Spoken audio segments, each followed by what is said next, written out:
So hello दोस्तों, चलिए शुरू करते हैं। आज हम डिस्कस करने वाले हैं सवालों को, मतलब एसी सर्किट्स पे, या फिर पीछे वाला चैप्टर जो हमारे पास इलेक्ट्रोमैग्नेटिक इंडक्शन था, इस चैप्टर पे सवाल कुछ आ रखे हैं। तो आसान आसान से सवाल हम कर लेते हैं, क्योंकि हार्ड सवाल आप खुद से कीजिएगा, है ना बच्चों। तो चलिए शुरू करते हैं। हम लोग सवालों को करते हैं जो कि PYQs जेई मेंस में आ भी रखे हैं ये सब सवाल। तो आपको ये करके देखना है कि हमसे सवाल हो रहा है कि नहीं। ऐसे हो जाएगा अगर आपने पढ़ा हो तो। ठीक है, तो आसान सवाल है बच्चों। ठीक है, देखिए क्या बोला जा रहा है यहाँ पे हम लोग को कि हमारे पास पहला सवाल है। आपको खुद से करना है बच्चों। पहली बात, वीडियो पॉज करना है। अभी तक किसी ने पॉज भी नहीं किया होगा, करना है भाई। है ना बच्चों, करना पड़ेगा, पॉज करना है, खुद से करना है। गलत हो सही हो ना हो, फिर भी थोड़ा देर तो ट्राई करना है। क्योंकि भाई ट्राई करिएगा तभी कुछ होगा, ऐसे करने से नहीं होगा बच्चों। खुद से ट्राई करना पड़ेगा ना, क्योंकि वहाँ पे एग्ज़ाम में कोई नहीं रहेगा आपके अलावा, और दोस्त रहेंगे आपके, लेकिन आपको खुद से करना पड़ेगा भाई। तो खुद से करने के लिए अभी खुद से होना ज़रूरी है ना। तो बिल्कुल खुद से करना है, किसी का सहारा नहीं लेना है।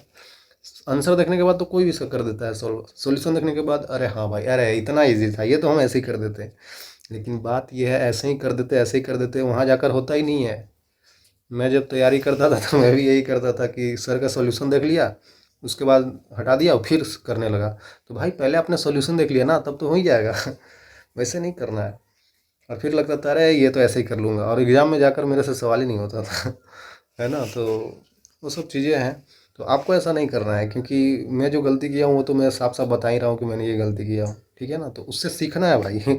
मैं तो नहीं सीख पाया क्योंकि मेरा हो गया। अब मेरे को एग्ज़ाम नहीं देना है, तो आपको मैं बता रहा हूँ, मैं जो गलती किया था वो आप ना करें। ठीक है। तो बहुत सारी लेक्चर वाली बातें मैं बता देता हूँ, बट सॉरी यार, इतना कुछ बताना नहीं चाहिए। तो मैं ये बोल रहा था बच्चों कि पहला सवाल जो आपको एक कंप्यूटर स्क्रीन पे है कि 220 वोल्ट का एसी सोर्स है, प्राइमरी सर्किट और ट्रांसफार्मर में है। अच्छा, ये ट्रांसफार्मर का सवाल है जो कि काफ़ी आसान सा होता है कि प्राइमरी सर्किट जो है इधर वाला जो होता है उसमें 220 वोल्ट का एसी सप्लाई किया जाता है, आउटपुट में 12 वोल्ट का डीसी लिया गया है। तो आउटपुट में तो हम ले सकते हैं ना, डीसी ले सकते हैं, बस इनपुट में डीसी नहीं देना चाहिए, फिर ट्रांसफार्मर काम नहीं करता है। तो वही बोल रहा है, फिर using rectifier the secondary number of turns, secondary में नंबर ऑफ टर्न्स 24 है, तो नंबर ऑफ टर्न्स प्राइमरी में क्या होगी। कितना ईजी सवाल है, ये तो कोई भी कर लेगा। अगर हम प्राइमरी की बात करें तो वोल्टेज इन प्राइमरी कितना है बच्चों, हमारे पास 220 वोल्ट है। और हमारे पास दे रखा है कि जो डीसी सोर्स से हम लोग आउटपुट निकाल रहे हैं, तो वोल्टेज सेकेंडरी में हो जाएगा वो, जो कि 12 वोल्ट है।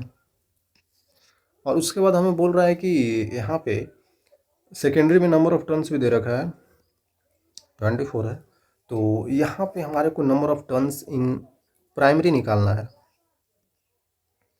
तो भाई ये तो निकाल सकते हैं ना, हम लोग निकाल सकते हैं, क्योंकि या 100% एफिशिएंट ट्रांसफार्मर हो या ना हो, हम लोग वोल्टेज और नंबर ऑफ टर्न्स का रेशियो बराबर कर सकते हैं। मतलब कि हम ये साफ साफ बोल सकते हैं N P by N S का वैल्यू जो होगा बच्चों, वो V P by V S के बराबर होगा। ऐसा तो लिख ही सकता हूँ, ऐसा लिख सकता हूँ। तो ऐसा नहीं लिख सकता हूँ कि एन पी का वैल्यू जो हमको नहीं पता है, निकालना है, डिवाइड बाई एन एस 24 है, और यहाँ पे वी पी हमको 220 वोल्ट दे रखा है, डिवाइडेड बाई 12 वोल्ट दे रखा है। तो ये 12 दूना 24 हो जाएगा। तो यहाँ से हम लोग number of turns in primary circuit हम बता सकते हैं 440 नंबर ऑफ टर्न्स होगा। मतलब ये स्टेप डाउन ट्रांसफार्मर है, जो कि दिख भी रहा है, फाइनल वोल्टेज कम हो गया है इनिशियल से, तो स्टेप डाउन हो गया। तो ऐसा करके लिख भी सकते हैं। अब किसका आंसर मैच किया है बच्चों, बताना पड़ेगा। है ना, कि हाँ भाई मेरा मैच हुआ है। मैच हुआ तो बहुत सही बात है। देखिए 2021 में आ रहा का सवाल है, आसानी सवाल है भाई, मेंस में आसानी सवाल पूछा जाता है। थोड़ा सा कॉन्सेप्ट क्लियर बस रखना है भाई, ठीक है ना, हो जाता है सवाल। क्या बोला जा रहा है कि एसी सर्किट आरएलसी सर्किट है, ठीक है। तो रेजिस्टेंस जिसमें दे रखा है, ये फ्रीक्वेंसी दे रखा है, ये सेल्फ इंडक्टेंस दे रखा है। तो तीन वैल्यू दे रखा है हमारे पास। तो क्वालिटी फैक्टर बताना है। क्वालिटी फैक्टर का फॉर्मूला याद कीजिए बच्चों जल्दी से। हम बताते थे क्वालिटी फैक्टर जो होता है बच्चों, वो क्या होता है, ओमेगा आर, मतलब कि resonant frequency divided by bandwidth होता था। ये याद रखना पड़ेगा ना भाई। तो ये चीज़ तो हमें याद था। तो हमें जो पूछा गया, अब वैल्यू रख देते हैं भाई। हमारे को रेजिस्टेंस दे रखा है 8 ओम, ठीक है। और फ्रीक्वेंसी दे रखा है 10 मेगा, मेगा मतलब 10 टू द पावर 6 हर्ट्ज दे रखा है। अब ये जो फ्रीक्वेंसी दे रखा है बच्चों, ठीक है, सेल्फ इंडक्टेंस दे रखा है हमारे पास 2 × 10⁻⁴ हेनरी दे रखा है। क्वालिटी फैक्टर पूछ रहा है भाई, क्वालिटी फैक्टर तो बता ही सकता हूँ यहाँ से। ओमेगा आर, ओमेगा आर का मतलब क्या होता है बच्चों? 1/√LC, रेजोनेंट फ्रीक्वेंसी है ना। अरे यार ये तो पता ही होगा बच्चों, ओमेगा आर का वैल्यू 1/√LC होता है, तो 1/√LC करना पड़ेगा, लेकिन हमारे को दे नहीं रखा है सी का वैल्यू, तब कैसे होगा? यहाँ ओमेगा आर हमको डायरेक्ट वैसे नहीं लिखना है। देखिए फ्रीक्वेंसी जब दे रखा है ना, तो ये आपको रेजोनेंस पे ही दे रखा है, बोल रखा है ना यहाँ पे, सिंपल सी बात बोल रखा है कि रेजोनेंट सर्किट है, मतलब ऑब्वियसली ये रेजोनेंट फ्रीक्वेंसी ही है, तो हमको ओमेगा आर रखना है। तो ओमेगा आर का वैल्यू क्या होता है बच्चों? एंगुलर रेजोनेंट फ्रीक्वेंसी क्या होता है? 2π इंटू फ्रीक्वेंसी, नॉर्मल फ्रीक्वेंसी जो कि है, मतलब रेजोनेंट वाला ही फ्रीक्वेंसी है भाई, मैं नॉर्मल क्यों बोल रहा हूँ। बात यह है, ये रेजोनेंट फ्रीक्वेंसी है, ये रेजोनेंट एंगुलर फ्रीक्वेंसी है, ठीक है, क्योंकि ओमेगा आ गया तो 2π का मल्टीप्लिकेशन कर देते हैं भाई, 2π इंटू 10⁻⁷ हो जाएगा, ये हर्ट्ज है, ठीक है। तो ओके, तो इतना आ गया, तो यहाँ पे लिख देता हूँ 2π इंटू 10⁻⁷ ओमेगा। डेल्टा ओमेगा का वैल्यू क्या होता था बच्चों? बैंडविड्थ का हमने फॉर्मूला बता रखा था बच्चों, R/L होता है, भूलना नहीं है भाई, ठीक है ना। तो 6.28 है, 6.28 है इंटू ऊपर में आ जाएगा एल के वैल्यू कितना? 2 × 10⁻⁴। जल्दी बता दिए बच्चों, ये 2π है, तो पाई का वैल्यू क्या होता है? 3.14। तो इससे 2 से गुना करेंगे तो कितना हो जाएगा? वही तो आएगा, ये दोनों तो कट ही जाएगा फिर भाई, गुना करेंगे तो 6.28 ही तो आएगा, तो कट गया। तो आंसर हमारे पास क्या आ गया? 2 पे 3 जीरो, इतना आ गया क्वालिटी फैक्टर, जो कि डायमेंशनलेस होता है, क्योंकि ऊपर भी फ्रीक्वेंसी रख दिए, नीचे भी ऊपर रेजोनेंट फ्रीक्वेंसी, नीचे बैंडविड्थ, तो ऑब्वियसली दोनों ओमेगा के टर्म में ही है, तो इसका कोई भी यूनिट नहीं आता है, जो कि डायमेंशनलेस होता है ना।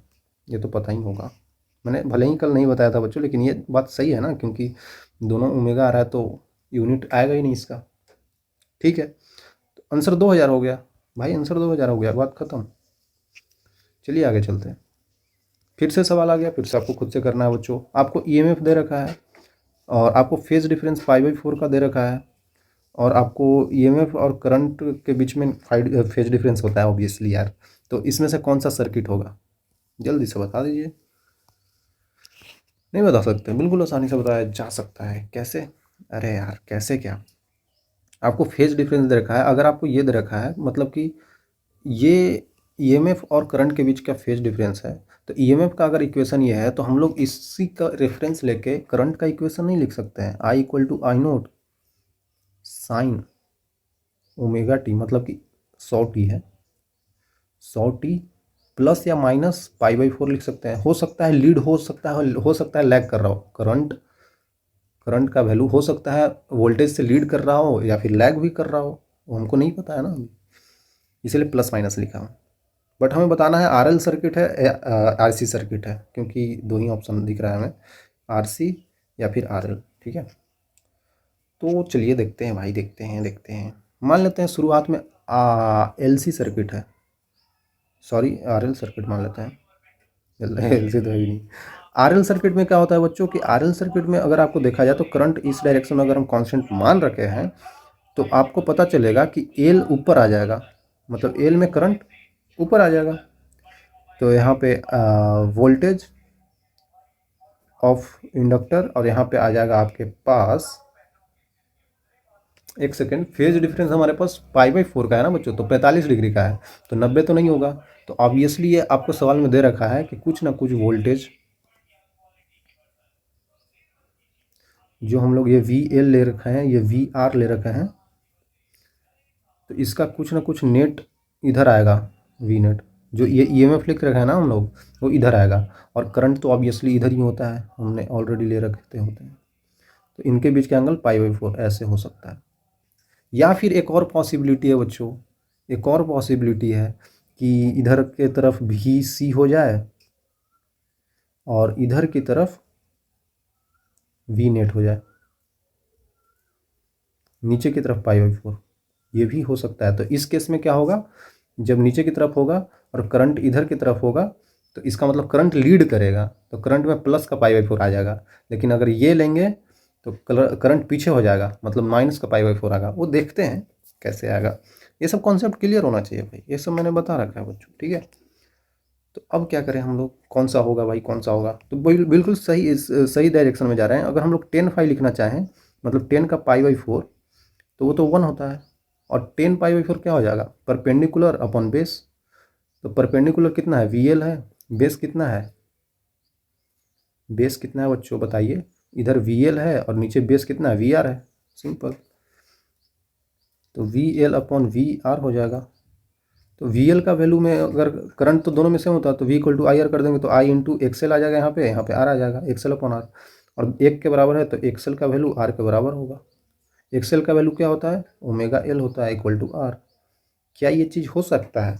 देखिए, ओमेगा का वैल्यू कितना है बच्चों, साइन ओमेगा टी लिखते हैं, तो यही तो ओमेगा है भाई 100, ओमेगा का वैल्यू ही 100 है।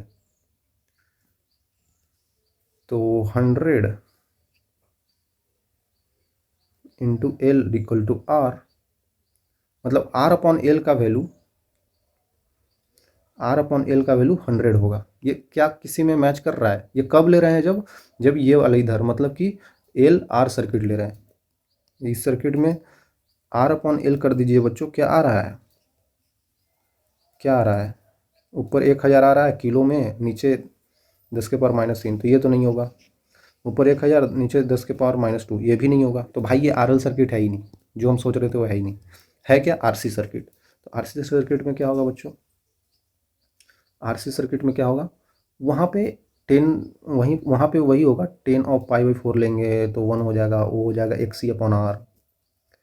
तो R का वैल्यू XC के बराबर हो जाएगा, XC का वैल्यू 1/ωc होता है। तो RC का वैल्यू आ जाएगा हमारे पास 1/100। देखिए RC का वैल्यू कहाँ आ रहा है, R और C का गुना कर दीजिए बच्चों, तो ये हो गया 10⁻³ और ये हो गया 10⁻⁻6। तो इन दोनों को गुना करेंगे तो 10⁻−3 आ जाएगा। तो इन RC का वैल्यू 10⁻3 है, नहीं, ये भी नहीं होगा। तो ऑब्वियसली डी ऑप्शन बचा हमारे पास, यही होगा, होना ही चाहिए। 10⁻3 इंटू 10⁻−5, तो 10⁻−2 आ जाएगा, जो कि यहाँ पे आ रहा है, आंसर हो गया। तो ऐसे करके हम निकाल सकते हैं बच्चों, ये बहुत ठीक सवाल था मेंस के हिसाब से। तो इस तरीके से कर सकते हैं, ईजी ही तो है, बस चेक ही तो करना था। चलिए एक और सवाल आप खुद से भी कर सकते हैं भाई, है कि नहीं। सर्किट यहाँ पे contains identical resistor of 5 ohm, inductance दे रखा है 2 मिली हेनरी का, 15 वोल्ट के बैटरी से कनेक्टेड है। What will the current through the battery long after the switch is closed. ये टर्म ध्यान रखना है, लॉन्ग आफ्टर, स्टेडी स्टेट, ये सब बोला जाए तो T इन्फिनिटी पे लेते हैं हम लोग, मतलब बहुत समय बीतने के बाद। जब बहुत समय बीत जाएगा सर्किट में, अगर हम लोग स्विच क्लोज करते हैं और बहुत समय बीत जाएगा तो इधर से करंट बहेगा। बहुत समय के बाद क्या होता है, इंडक्टर कैसे शो करता है, इंडक्टर का बिहेवियर कैसे शो करता है, हमें पता है कि भाई T=0 पे जब करंट उसमें घुसने की कोशिश करेगा तो ये अपोज करता है। इंडक्टर का यही तो काम है, चेंज इन करंट को अपोज करना। तो ये जब आ रहा होगा T=0 पे जस्ट क्लोज करने के बाद जब करंट इधर आ रहा होगा तो ये आने नहीं दे रहा होगा। लेकिन इन्फिनिटी पे क्या होता है, ये एक स्ट्रेट वायर बन जाता है ना बच्चों, ये चीज़ मैंने बता रखा है, ठीक है। एल के केस में T=0 पे क्या होता है और T=∞ पे क्या होता है। सी और एल के केस में हमेशा याद रखिएगा, मैं फिर से बता देता हूँ। यहाँ पे क्या हो जाता है, T=0 पे ये ओपन हो जाता है, बिल्कुल ऐसे हो जाता है, और T=∞ पे बिल्कुल ऐसे सपाट हो जाता है, और इसका उल्टा यहाँ हो जाता है। सर्किट यहाँ पे डिसकनेक्ट हो गया है, इसका मतलब है कि डिसकनेक्ट हो गया है, और इसका मतलब है कि स्ट्रेट वायर के फॉर्म में आ गया है। तो ये ध्यान रखना है भाई, बहुत इंपॉर्टेंट चीज़ है आपके लिए। तो यहाँ पे ये क्या हो जाएगा, T∞ पे ऐसे बन जाएगा, और ये एक स्ट्रेट वायर बन जाएगा, ये इसका R है, ये यहाँ पे भी एक R है, और ये ऐसे कनेक्ट हो जाएगा। ये 15 वोल्ट का बैटरी है, ये R है, ये R है। तो अब देखते हैं इसमें करंट जो बहेगा I =∆V/R, 15 वोल्ट है अपन, R का वैल्यू क्या होगा, R नेट यहाँ पे कितना आ जाएगा बच्चों, दोनों पैरेलल में है, तो R1R2 divide by R1 + R2, R/2 आ जाएगा। तो R का वैल्यू 5 है, 5/2, 3 बार में 6, जो इसमें जो करंट बह रहा होगा वो 6 एम्पियर का बह रहा होगा। है ना, स्विच क्लोज तो करंट थ्रू द बैटरी, तो 6 एम्पियर का करंट बह रहा होगा। कितना आसान है यार, खुद से कर सकते हैं आप लोग बच्चों। ये तो पिछले चैप्टर का सवाल मैं ऐसे ही ला दिया, ये तो ऐसे भी हम लोग कितने बार कर चुके हैं यार, इसका आंसर भी कुछ लोगों को याद होता है। चलिए कर लेते हैं फिर से यार। क्या स्मॉल स्क्वायर लूप दे रखा है, साइड एल का है, placed inside the large loop, ठीक है, स्क्वायर लूप दे रखा है और एक बाहर है एक अंदर है। Both the loops are coplanar, center से कॉन्साइड दिख रहा है हमें। म्यूचुअल इंडक्टेंस बताना है, कितना ईजी है, साफ साफ सवाल में हमको म्यूचुअल इंडक्टेंस पूछ लिया है। तो अगर हम मान लेते हैं कि इसमें करंट बह रहा है तो इसके वजह से हमें इसमें फ्लक्स निकालना होगा। तो जो भी फ्लक्स आएगा इसको 1 मान लेता हूँ, इसको 2 मान लेता हूँ, 1 नंबर 2 नंबर। तो जो फ्लक्स इन 1 होगा वो करंट इन 2 के वजह से ही आ रहा है। तो flux in 1 equal to mutual inductance, क्योंकि दूसरे की वजह से हो रहा है, दूसरे में करंट चेंज हो रहा है तब इसमें फ्लक्स आ रहा है, ठीक है। तो इसके लिए हम म्यूचुअल इंडक्टेंस का यूज कर सकते हैं प्रोपोर्शनलिटी हटाने के लिए, ठीक है भाई। तो हमें फ्लक्स इन 1 निकालना होगा। तो फ्लक्स इन 1 निकालने के लिए एक तरीका होता है, phi equal to B A होता है ना, phi equal to B dot A होता है, ठीक है सर। तो ठीक है, और दोनों के बीच में एंगल 0 डिग्री का एरिया, इसका एरिया ऊपर की तरफ होगा, डॉट ऊपर की तरफ, और इसका बी भी ऊपर की तरफ होगा, क्योंकि करंट ऐसे जा रहा है तो ऐसे करेंगे तो ऊपर की तरफ आ रहा है। दोनों के बीच में एंगल 0 है तो बी इंटू ए करेंगे, बी ए कॉस 0 करेंगे तो बी ए ही वैल्यू आएगा, ठीक है। आपको ऐसा लग रहा होगा ना कि बी डॉट ए होता है, तो कॉस का कंपोनेंट में 0 डिग्री आ रहा है तो 1 हो जाएगा वो, ठीक है। तो बी ए कर देते हैं जल्दी से यार। तो यहाँ पे बी का वैल्यू क्या होगा बच्चों, जल्दी बताइए। बी मैग्नेटिक फील्ड है, तो मैग्नेटिक फील्ड किसके वजह से आ रहा है भाई, इस करंट के वजह से ही तो मैग्नेटिक फील्ड लाइंस इसको ऊपर की तरफ डॉट आ रही होंगे यहाँ पे, हर एक रीजन में डॉट मैग्नेटिक फील्ड लाइंस आ रही होगी कि नहीं आ रही होगी, किसके वजह से, करंट की वजह से। तो जो भी यहाँ पे करंट होगा उसके वजह से मैग्नेटिक फील्ड आ रहा है, तो हम यहाँ पे मैग्नेटिक फील्ड 1 की वजह से ले रहे हैं, सॉरी 2 की वजह से ले रहे हैं। और एरिया किस एरिया में हो रहा है, ये 1 एरिया में हो रहा है, तो 1 लिख देंगे, ऐसे किया जाता है, ठीक है। तो यहाँ पे ये मैग्नेटिक फील्ड 2 की वजह से कितना होगा, इसके वजह से मैग्नेटिक फील्ड लाइन इसके सेंटर पे कितना होगा, चलिए निकालते हैं जल्दी से। बी ड्यू टू 2 कितना होगा, स्ट्रेट वायर की तरह ट्रीट करते हैं। अगर हम इसको ऐसा करके मिला दें, अगर हम इसको ऐसे करके मिला दें बच्चों, तो यहाँ पे ये परपेंडिकुलर डिस्टेंस कितना हो जाएगा, क्योंकि आधा ही है तो ये l/2 हो जाएगा। ये एंगल कितना हो जाएगा बच्चों, देख लीजिए ध्यान से, ये l/2 है, ये l/2 है, दोनों सेम है तो 45 डिग्री ही होगा, सिंपल सी बात है। सब कुछ तो मिल ही गया फिर। Mu naught by 4 pi I by R मतलब कि परपेंडिकुलर डिस्टेंस जो कि l/2 है, into sine theta 1 plus sine theta 2, तो साइन 45 प्लस साइन 45 1/√2, 2/√2 √2 आ जाएगा। क्या मैं गलत हूँ, नहीं,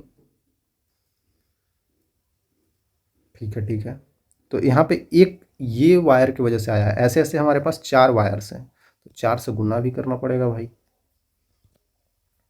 तो कितना आ रहा है देख लीजिए बच्चों, 2√2 म्यू नोट, मतलब यहाँ पे 4 से और गुना करेंगे तो 4 दूना 8 हो जाएगा, और बटा में 4 है तो यहाँ पे 2√2 ही आ जाएगा, ठीक है, पाई एल, ठीक है, आ गया हमारे पास। तो ये मैग्नेटिक फील्ड आ गया है, और ये हम इसके वजह से निकाल रहे हैं, ये पूरे लूप की वजह से, इसलिए 4 से गुना किया है। और सोच रहे होंगे बच्चे कि नंबर ऑफ टर्न्स इसमें होता है ना सर, तो नंबर ऑफ टर्न्स सवाल में दे नहीं रखा है। अगर दे रखा होता कि यहाँ पे 100 नंबर ऑफ टर्न्स है तो 100 से और भी गुना करना पड़ता, ठीक है, दे नहीं रखा है। तो यहाँ पे 2√2 आ गया, mu naught I divided by current किसके वजह से था, current divided by pi L आ गया, इंटू एरिया 1, एरिया 1 कितना हो जाएगा l², देख लीजिए 2√2 mu naught l² divided by pi L into I. तो यही तो यहाँ पे म्यूचुअल इंडक्टेंस का फॉर्म ले लिया, ठीक है ना, यही म्यूचुअल इंडक्टेंस हो गया। सिंपल सी बात है बच्चों, है ना, बिल्कुल सिंपल सी बात है। तो यहाँ पे ऑप्शन यही होगा ना, यही लग रहा है हमें। तो ये आप टिक कर सकते हैं, बिल्कुल ईजी है यार, बिल्कुल इजी है बच्चों, किया जा सकता है, क्योंकि देख सकते हैं ऐसे ही आता है। यहाँ पे करंट 2 आना चाहिए, तो करंट तो भाई 2 में ही है तो 2 ही तो आएगा, इसमें कौन सी बड़ी बात है। तो इसके फॉर्मेट में हम इसको ला दिए ना, तो ऐसे ही हो जाता है। तो ये बहुत आसान है म्यूचुअल इंडक्टेंस निकालना, आप समझ लीजिए। कुछ बच्चे डायरेक्ट फार्मूला लगा के डायरेक्ट निकाल लिए होंगे, वो और अच्छी बात है। और अगर कोई नहीं निकाल पाए तो ऐसे निकाल सकते हैं भाई, टाइम थोड़ा सा लगेगा लेकिन आंसर सही आ जाएगा, ठीक है। ऐसा बताने में टाइम लग रहा है लेकिन आपको टाइम लगना नहीं चाहिए बच्चों, क्योंकि आसान सवाल है। क्या बोला जा रहा है, एसी जनरेटर है मतलब मैच द कॉलम है, तो करेक्ट मैच करना है हमें, ऑब्वियसली इनकरेक्ट तो करना नहीं होगा। ट्रांसफार्मर किस पे काम करता है बच्चों, म्यूचुअल इंडक्टेंस पे, ये हमको पता ही था। रेजोनेंस फिनोमिना एल और सी के बीच में होता है, तो ये भी सही होना चाहिए। शार्पनेस ऑफ रेजोनेंस क्या होता है, sharpness of resonance quality factor में हम लोग पढ़ते थे, ये हो गया। तो इलेक्ट्रोमैग्नेटिक इंडक्शन एसी जनरेटर में होता है। तो 2 4 1 3, 2 4 1 3, ठीक है, बी ऑप्शन हो गया। अरे यार बहुत आसान है बच्चों। देखिए एक और अच्छा सवाल है बच्चों, ये कर सकते हैं आप लोग, ट्राई कीजिए, ऐसे नहीं होता है तो मैं करके दिखा दूंगा, ऐसा कोई दिक्कत नहीं है। रेजिस्टेंस, कैपेसिटर, इंडक्टर सब कुछ दे रखा है, connected in the variable DC voltage. Variable DC voltage है फिर भी वेरिएबल है, अच्छा ऐसा भी हो सकता है। फर्स्ट 2 सर्किट, अच्छा ये एक सर्किट है, ये एक सर्किट है, 2 सर्किट में दे रखा है जिसमें कि वोल्टेज यहाँ पे क्या है, वेरिएबल है, ठीक है। और एसी वोल्टेज जिसका 50 हर्ट्ज का फ्रीक्वेंसी है, नेक्स्ट इन 3 सर्किट, बिल्कुल 3 सर्किट और है ना ये सब। तो इसमें कैसा दे रखा है, एसी वोल्टेज दे रखा है ना, एसी दे रखा है। और सवाल में बोला जा रहा है बच्चों यहाँ पे कि different ways in the column 1 S DC और आरएमएस एसी। देखिए स्टेडी स्टेट पे लेना है डीसी को और आरएमएस लेना है एसी में, ये बोल रखा है ऑलरेडी। तो flow through circuit corresponding V1 V2, okay, मतलब मैच करना है बेसिकली, ये बात है। तो कर सकते हैं बच्चों, आप लोग कर सकते हैं। समझिएगा, हमें जो स्टेडी स्टेट पे डीसी वाली, ये डीसी वोल्टेज है, ये डीसी वोल्टेज है, और बाकी ये सब एसी है। तो हमें डीसी में क्या लेना है, स्टेडी स्टेट पे। तो इन सब में, ये दोनों में स्टेडी स्टेट पे बात करना है, स्टेडी पे, इसमें भी स्टेडी पे। स्टेडी स्टेट में मैंने अभी जस्ट पहले बताया आपको बच्चों क्या क्या चीज़ें होती है वहाँ पे, आपको ये चीज़ भूलना नहीं है। स्टेडी स्टेट पे मैंने अभी क्या बताया कि जब स्टेडी स्टेट आता है, तो चलिए यहीं पे आ जाता हूँ। देखिए टी इक्वल टू इन्फिनिटी मतलब स्टेडी स्टेट होता है। तो स्टेडी स्टेट पे इंडक्टर क्या करता है, सपाट हो जाता है, और कैपेसिटर क्या हो जाता है, खुल जाता है, ठीक है। ऐसा कन्फ्यूजन तो नहीं है ना कि इसको स्टेडी स्टेट ही बोलते हैं, स्टेडी बोल दीजिए, इन्फिनाइट टाइम पे बोल दीजिए, है ना, कैसे भी बोल सकते हैं आप लोग, लॉन्ग टाइम बोल दीजिए, तो वो सब आप समझ रहे होंगे। तो वो चीज़ मैं बताया उसका यूज कीजिए बच्चों यहाँ पे, वैसे ही तो करना होगा। तो ये क्या करता है, ये स्टेडी स्टेट पे क्या हो जाता है, सपाट हो जाता है, और उसके बाद यहाँ पे ये खुल जाता है। और यहाँ पे देखा जाए बच्चों, ये इस टाइप से हो जाएगा। तो भाई ये सर्किट तो ओपन हो जाएगा, तो इसके क्रॉस वोल्टेज V1 था, इसके क्रॉस वोल्टेज V2 था। चलिए पहले सर्किट ही बना लेते हैं, उसके बाद देखते हैं क्या होगा। तो ये सपाट हो जाता है, लेकिन इस बार यहाँ पे हमको क्या दे रखा है, रजिस्टर। रजिस्टर तो रजिस्टर ही रहेगा। चलिए ठीक है बच्चों, तो ये V वोल्ट था, इसके क्रॉस V2 वोल्टेज था, इसके क्रॉस V1, इसका 2 ओम है, इसका 6, तो ये तो सपाट हो गया, इसको हटा ही दीजिए, ठीक है। तो अब हमको बोल रहा है कि क्या चीज़ यहाँ पे पॉसिबल है, करंट जीरो नहीं होगा and V1 is proportional to I। भाई करंट जीरो नहीं होगा मतलब करंट कुछ ना कुछ होगा, इसमें तो ऐसा नहीं हो सकता है इसमें तो नहीं हो सकता, इसमें तो सही में करंट जीरो है, क्योंकि स्टेडी स्टेट पे ये ओपन सर्किट हो गया, ये फ्लो ही नहीं करेगा इसमें करंट, तो इसमें करंट जीरो है। कोई ऑप्शन नहीं दिख रहा है, कोई ऑप्शन ही नहीं दिख रहा है। इसमें दिख रहा है कि वोल्टेज V1 जीरो होगा, वोल्टेज V1 जीरो होगा, पता नहीं यार। और V2 जो होगा वो V के बराबर होगा, जो V2 होगा वो V के बराबर होगा। नहीं ऐसा तो नहीं दिख रहा है। अच्छा ऐसा हो सकता है बच्चों, क्योंकि ये तो पूरा सपाट हो गया ना, ये पूरा एक समझिए कि एक ऐसे तार ही बन गया, तो तार के अक्रॉस तो पोटेंशियल डिफरेंस होता नहीं है, तो V1 का वैल्यू तो जीरो ही हो जाएगा, ओके। और V2 के अक्रॉस पोटेंशियल डिफरेंस, इस पॉइंट के अक्रॉस पोटेंशियल डिफरेंस वही होगा जो ये वोल्टेज के अक्रॉस है। बिल्कुल, ये तो सही ऑप्शन मिल गया। तो इसमें P का वैल्यू आ सकता है, बिल्कुल आ सकता है। समझ में आ गया बच्चों? क्योंकि ये तो सपाट हो गया, मतलब ये तार बन गया, तो तार तार है तो तार में हर जगह पे पोटेंशियल सेम है, मतलब कि V1 का वैल्यू हर जगह पे सेम है, मतलब कि कुछ पोटेंशियल ही नहीं है ना यहाँ पे। ये तो तार है, तार में पोटेंशियल बिल्कुल सेम रहता है, तो यहाँ पे जो होगा पोटेंशियल सब वहीं पे होगा, ठीक है। लेकिन इसके अक्रॉस पोटेंशियल, ये तो ओपन वायर हो गया, तो ओपन वायर के अक्रॉस वही होगा जो इस वोल्टेज पहले होगा, वही बोल रहा है। समझ में आना चाहिए बच्चों, है ना। अब हम इसके अक्रॉस निकालें ही क्यों, ये तो पोटेंशियल होगा ही नहीं इसके अक्रॉस, है ना, ठीक है।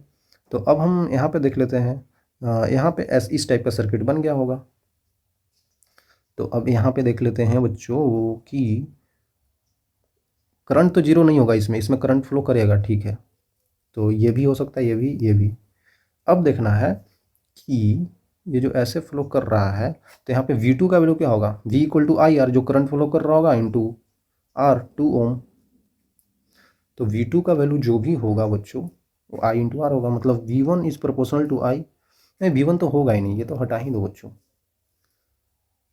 V2 बड़ा होगा V1 से, V2 बड़ा होगा V1 से, बिल्कुल सही बात है, बिल्कुल सही बात है। V1 तो ज़ीरो हो गया है, V2 तो कुछ ना कुछ है ही, तो V2 तो बड़ा ही है। तो यहाँ पे हम ऑप्शन में Q को लिख सकते हैं। यहाँ पे V2 is proportional to I, V2 is proportional to I, बिल्कुल सही है। तो ये भी ऑप्शन हो सकता है यहाँ पे Q। ये सॉल्व हो गया, ये सॉल्व हो गया। अब हम आर सर्किट में आ जाते हैं, मतलब कि आर सर्किट नहीं, आर ऑप्शन में। अब हमको यहाँ पे देखना होगा बच्चों, इस सर्किट को कैसे देखना होगा, क्योंकि यहाँ पे AC आ गया, तो RMS देखना है। तो RMS में क्या देखना होगा, यहाँ पे तो कुछ देखने की जरूरत ही नहीं है, डायरेक्ट आपको पता है कि अगर यहाँ पे AC सोर्स है तो ऐसे करंट जा रहा होगा, तो ऐसे इसमें फ्लो कर रहा होगा, सिंपल सी बात है। तो यहाँ पे इसका अगर हम वोल्टेज लिखना चाहें, तो वोल्टेज क्या हो जाएगा, V1 का वैल्यू, जो करंट होगा I इंटू XL, यहाँ पे V2 का वैल्यू हो जाएगा I इंटू आर। सिंपल है बात बच्चों, है ना। XL का वैल्यू क्या हो जाएगा, ओमेगा इंटू एल हो जाएगा।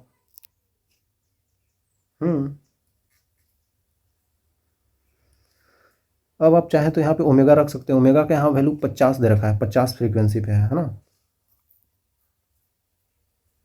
AC voltage source 50 hertz frequency पे है। तो अगर आपको यहाँ पे रखना है तो फ्रीक्वेंसी दे रखा है ना, तो फ्रीक्वेंसी दे रखा है तो 50 हर्ट्ज है। अगर आपको ओमेगा निकालना है तो 2 पाई इंटू फ्रीक्वेंसी करके 100 निकाल सकते हैं, 100 पाई आ जाएगा। तो यहाँ पे लिख सकते हैं XL का वैल्यू आ जाएगा 100 पाई एल, सिंपल।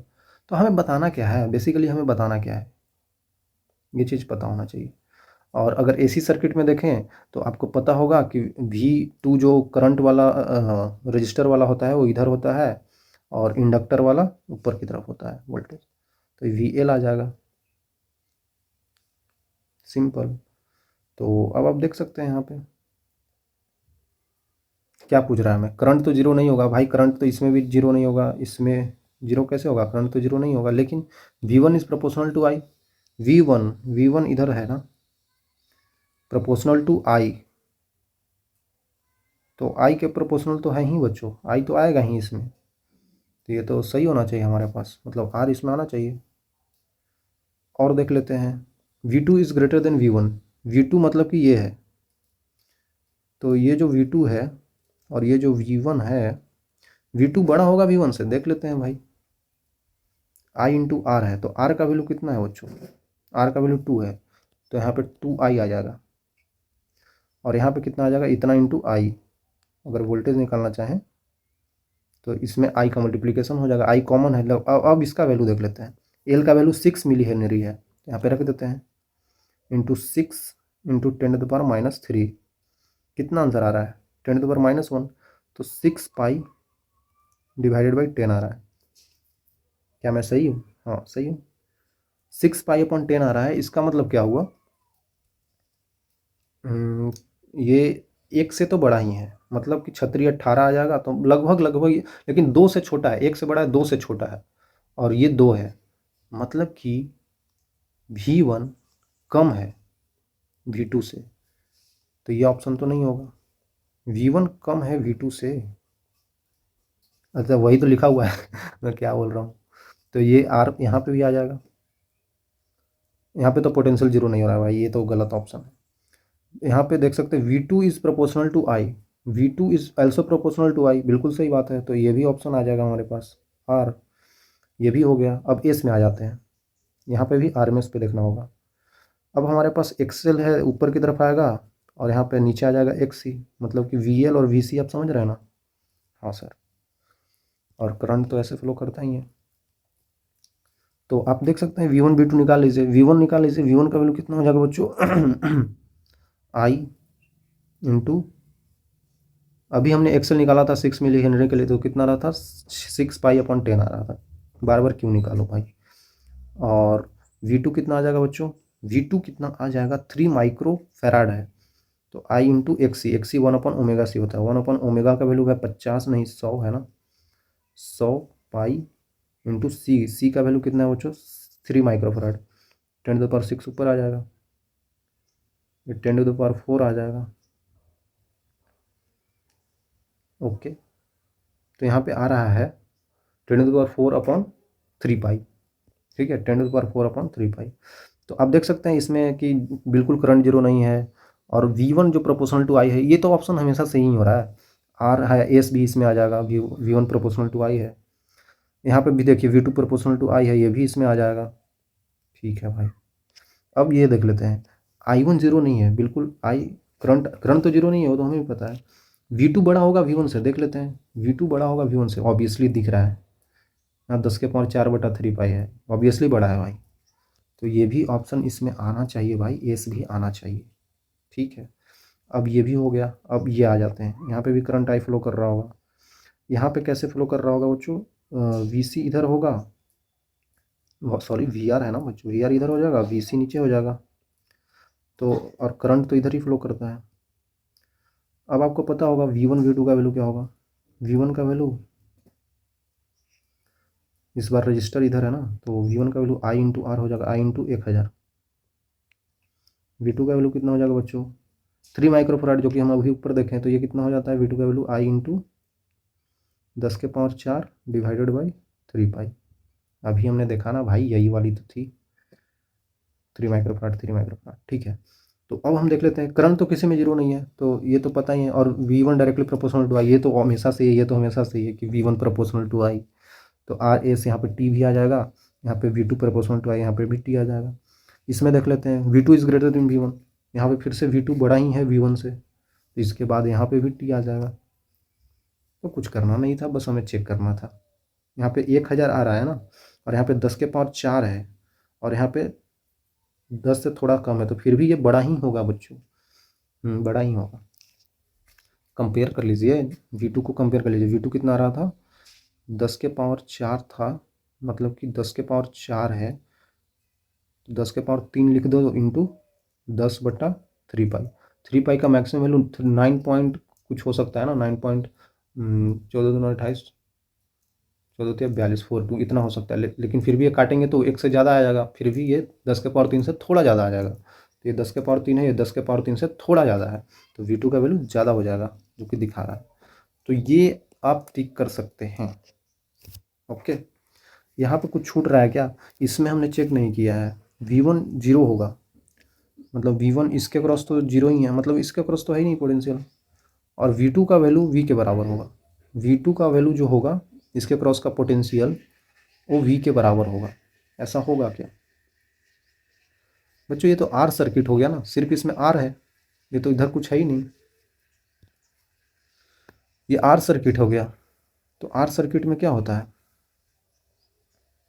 जो पोटेंशियल इसके क्रॉस है, इसके क्रॉस ले रहे हैं, वही तो ऐसे इससे जुड़ा हुआ है, तो बिल्कुल सही है। तो यहाँ पे Q भी आना चाहिए भाई, ये तो मैंने छोड़ ही दिया था, आना चाहिए, बिल्कुल आना चाहिए Q, क्योंकि ये तो हट गया ना। तो इसके क्रॉस जो पोटेंशियल होगा, ये तार ही तो है, तो तार के क्रॉस ये पोटेंशियल है और यही पोटेंशियल ये भी होगा, तो V2 और V बराबर होगा। तो अब ये ऑप्शंस बिल्कुल आपके सही है। ये जी एडवांस में आ रखा सवाल है बच्चों, तो वहाँ पे हो सकता है आपको ऐसे ऐसे कैलकुलेशन करके देखना पड़े जल्दी जल्दी, और इसमें ऑप्शन दिया रहेगा तो आपको जल्दी से आंसर टिक करने का मौका मिलेगा। इतना टाइम नहीं लगेगा भाई, है ना। इतना टाइम लगेगा तो भाई आपके पास मैथ्स है, केमिस्ट्री है, वो कैसे होगा फिर, है ना। तो इतना टाइम नहीं देना होता है। चेक करेंगे ना तो ऑप्शन 2-3 मैच करेगा तो आपको पता चल जाएगा कौन सा ऑप्शन होगा। ठीक है, तो ठीक है बच्चों, बस समझाने के लिए मैं इतना टाइम ले लिया। ठीक है, ओके अच्छा। तो यहाँ पे का आ गइल बा, यहाँ पे देखो तो नहीं तो एलआर सर्किट बा। ठीक है, तो यहाँ पे अगर हमरा के दे दिले बारा कि बैटरी ऑफ ईएमएफ भी if circuit is switched on at T equal to zero, T equal to zero पे सर्किट को क्लोज किया जाता है, तो time at which the energy store in the inductor reaches to 1/n times of maximum value. Energy store जो inductor में हुआ होगा, हमारे पास सबसे पहले दिले बड़ा कि एलआर सर्किट बा। एलआर सर्किट में हमरा के बतावत रहा कि यहाँ पे energy stored in the inductor, तो एनर्जी जो स्टोर्ड होगा इंडक्टर में एल में, वो 1/n टाइम्स ऑफ उसका मैक्सिमम वैल्यू, जो एनर्जी स्टोर्ड हुआ है उसका मैक्सिमम वैल्यू। ये कैसे लेते हैं, तो एल में इंडक्टर की बात हो रही है, इसमें इंडक्टर में ऐसा कह रहा है। तो इंडक्टर में क्या होता है बच्चों, इंडक्टर में एनर्जी स्टोर्ड क्या होता है, एनर्जी स्टोर्ड इन इंडक्टर, ये तो आपको पता होगा, हम लोग नहीं निकालते थे हाफ एल आई स्क्वायर। अरे हाँ सर, बिल्कुल सिंपल है। तो ये होता है एनर्जी।